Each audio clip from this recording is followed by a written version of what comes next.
Bonjour frères et sœurs, l'évangile de ce jour nous emmène dans Marc 4, au verset 35 à 41, où nous trouvons le récit de la tempête apaisée.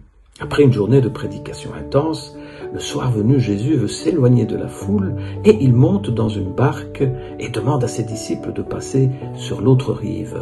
Il est fatigué, il cherche un peu de repos et s'endort sur un coussin à l'arrière de la barque. Soudain se lève une grande tempête, les vagues viennent se jeter dans la barque qui se remplit d'eau. Mais rien ne réussit à réveiller Jésus tellement il dort profondément. Ce sont ses disciples qui doivent lui crier dans les oreilles « Maître, nous sommes perdus, cela ne te fait rien ». Réveillé, Jésus ordonne à la mer de se calmer. « Silence, dit-il, tais-toi ». Le vent tomba et il se fit un grand calme. Jésus leur dit « Pourquoi avoir peur? Comment se fait-il que vous n'avez pas la foi ?» Essayons de comprendre le message qui est contenu pour nous aujourd'hui dans cette page de l'Évangile. Alors, la traversée de la mer de Galilée indique en quelque sorte la traversée de la vie. La mer peut représenter notre famille, notre communauté, notre cœur lui-même, un peu comme des petites mers, mais dans lesquelles, nous le savons, peuvent se déclencher à l'improviste de grandes tempêtes. Qui n'a pas connu une de ces tempêtes lorsque tout s'assombrit et la petite barque de notre vie commence à prendre de l'eau de toutes parts et que Dieu semble absent ou peut-être endormi? Une réponse alarmante du médecin et nous voilà en pleine tempête. Un fils qui prend un mauvais chemin et voilà les parents en pleine tempête. Une crise financière, la perte d'un travail, d'une relation, une déception, un virus, et nous voilà nous aussi en pleine tempête. Alors que faire? À quoi pouvons-nous nous rattacher? De quel côté pouvons-nous jeter l'ancre pour nous accrocher? Jésus ne nous donne pas de recette magique pour éviter toutes les tempêtes de la vie. Il n'a pas promis de nous épargner toutes les difficultés. En revanche, il nous a promis la force pour les surmonter, si nous la lui demandons, évidemment. Jésus est là, frères et sœurs, au cœur de nos tempêtes. Il désire nous donner sa paix que nul ne peut nous enlever. La confiance en Dieu, voilà le message de l'Évangile. Ce jour-là, c'est parce qu'ils avaient pris Jésus avec eux dans la barque que les disciples ont été sauvés. C'est aussi pour nous la meilleure garantie contre toutes les tempêtes de la vie.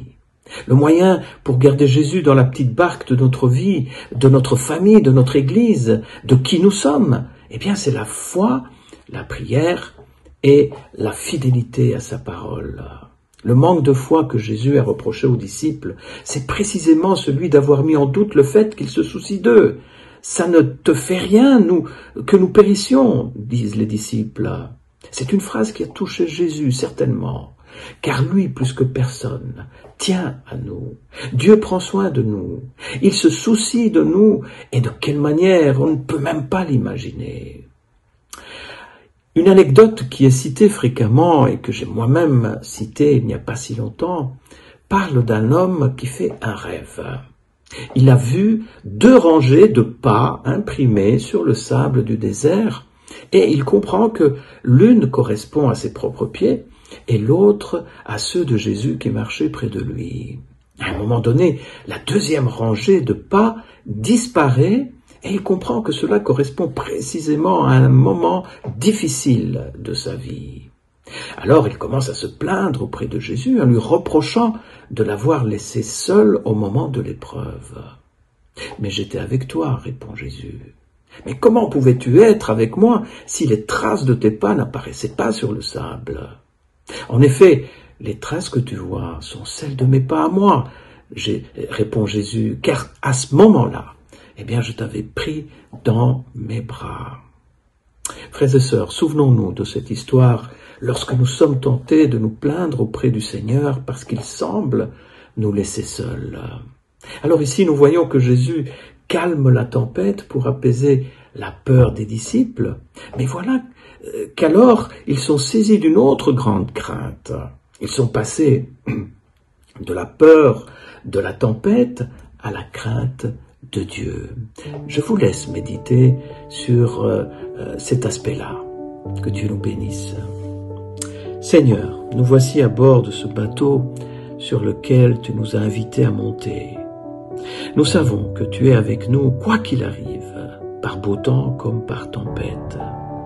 Mais quand parfois la tempête fait rage, Seigneur, dans nos vies, comme pour les disciples, aide-nous à passer de la peur à la confiance, du doute à la foi et de la tempête à l'apaisement.